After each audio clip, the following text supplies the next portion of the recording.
Hey, everybody, welcome to yet another spectacular Hollywood version of Dr. C's Corner. Hey, I'm Dr. Jeff Zarnick, Associate Dean, Department of Criminal Justice, here in the Social Sciences Vertical, Southern New Hampshire University Global.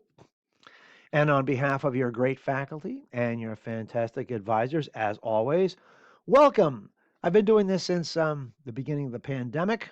Just to let you know, as you should know, there are other people on the other side of your keyboard that really care about you. Okay? So, anyway, that's why I do these to let you know that we do care. We're here to support you because all of us can be quite busy. And I found myself saying, I hope I can do another one of these things because the feedback's been good. So, if you like it, hit subscribe, send me your suggestions and comments so I can maybe bring some other topics to the table that really have a lot of meaning for you. But today I want to talk about being really busy, right? The difference between busy and non-busy people. I found a great article and it's written by Joshua Becker, who is an author, public speaker, and the founder of and editor of Becoming Minimalist, where he inspires others to live more by owning less. So I found some really very interesting parts of this article that he wrote about being busy and versus non-busy people. And some of the information really is kind of hits home. It knocks your socks off in a way when you think about it. But anyway, do you ever pick up the phone? People say, "Hey, how's it going there, Bob, Bill, whatever," right? And you go, how many times have you all said, right? Ah, good, just busy. Really busy, right? It's kind of like a byline, isn't it? And it doesn't mean it's bad, but think about that for a minute. Yeah, just so busy. But then the little thought balloon pops up and say, yeah, I'm busy. Well, I'm not sure what I did today, right? Anyway, so what he says, sometimes people just say this to sound important, but most of the time the person legitimately means that, yeah, they're busy. There are too many responsibilities. We all have them, trust me, and not enough time in the day or energy in the body to accomplish everything you want or need to do. You know what I mean? I know what it is to try to write an essay for a course at 9:30, 10 o'clock at night after a long day. Good luck, right? You're trying to allocate enough cerebral energy to put something together that's actually coherent and has value and represents, how well you think. Busy has become the default state for many of us, but is the state improving our lives? Is this helping us? And he says, certainly not. So, statistics indicate that 75% of parents are too busy to read to their children at night. A rising number of children are being placed in daycares and after school activities. Americans are having a hard time finding opportunity for vacations these days. About 33% of Americans are living with extreme stress daily, and nearly 50% of people say they regularly lie awake at night because of stress.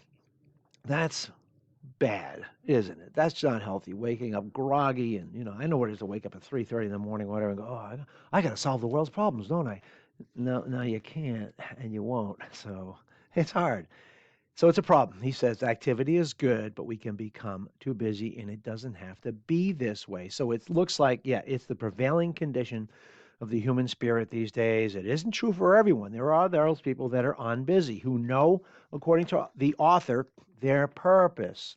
Something to think about while you're in school, while you're working, while you do the things you do. Are they driven by a direct purpose that has meaning for you? Remember, this is not dress rehearsal. This is not a video game. Press rewind, start over. No. Make sure that what you're trying to do, what you're focusing in on, whether it's a discussion board, a course, your program, your job, your family, everything has a direct and meaningful purpose for you.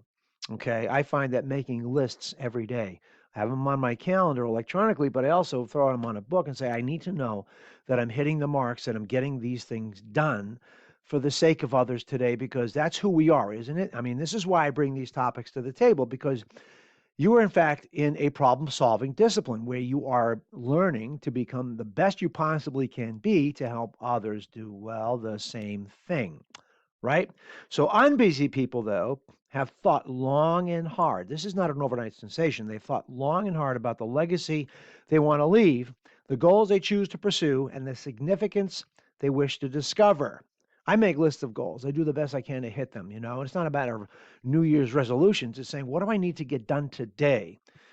So if for nothing else, at the end of the day, I've done something and I feel fulfilled by it. That's hard, right? You've left work after a long day and go, boy, I was busy today, but I'm really not sure what I did. I hope I got something done. I hope it had some meaning, i.e., your legacy. There's a lot more to this article, but I'll share just some of the tidbits. Unbusy people don't get distracted by unfilling pursuits. You can never accumulate enough of the things that don't lead to fulfillment. Okay? If by definition a pursuit can never satisfy our soul and longing for meaning and happiness, it's a pursuit with no end. It will always demand more time and energy, right? We are insatiable in some respects, which is a sad thing. No matter how passionately we pursue it, we are left empty at the end of the day. We have searched for happiness in job promotion or recognition, only to discover that those accolades don't last. We have searched for happiness in bigger homes, only to discover they are accompanied by burdensome mortgage payments. We have searched for happiness in fancier cars, only to discover they get scratches and ding just like the others. People have searched for happiness in alcohol and drugs and sex, only to discover the pleasure has disappeared by morning.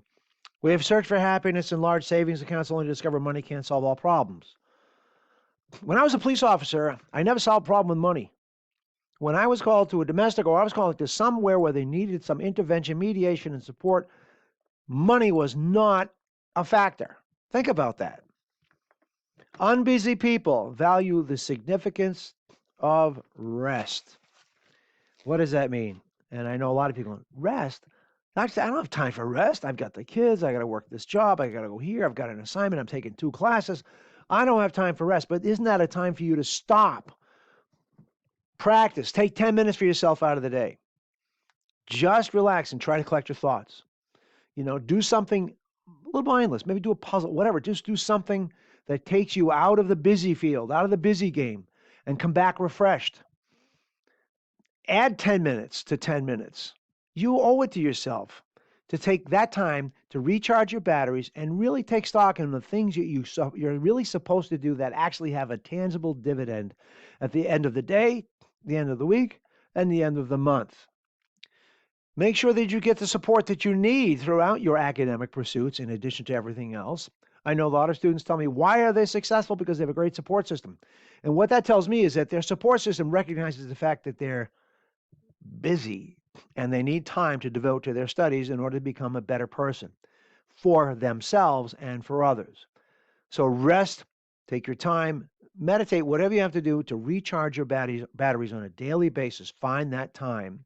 Then you can go back and tackle those things. And also, again, not to be redundant, make a list of the things you really want and need to get done during the day or evening, whenever you're working, whatever. Make those lists. Okay, that contain goals that are achievable and have meaning. So I know this may sound a little abstract, but it's really just a seed planting, food for thought. Maybe sit back and say, yeah, maybe I am too busy. Maybe I'm not getting the things done I need to get done. Maybe the things I'm doing really don't have any meaning for me at all. Maybe the things I'm doing really actually drain so much life and energy out of me that I am no good to anybody else. And that's not good. Okay? So take care of yourselves. Stay in touch. Hit subscribe. Send me comments. If you have any topics you want me to cover or whatever, let me know right away. And again, once again, on behalf of your fantastic criminal justice faculty, they're here for you and your great advisors. I'm Dr. C ringing out here on September 20 already. Somebody call the cops. I don't know where summer went, but nonetheless, please be safe out there. Let us know what you need, and you can contact me anytime, j.czarnec@snhu.edu. Have a great week.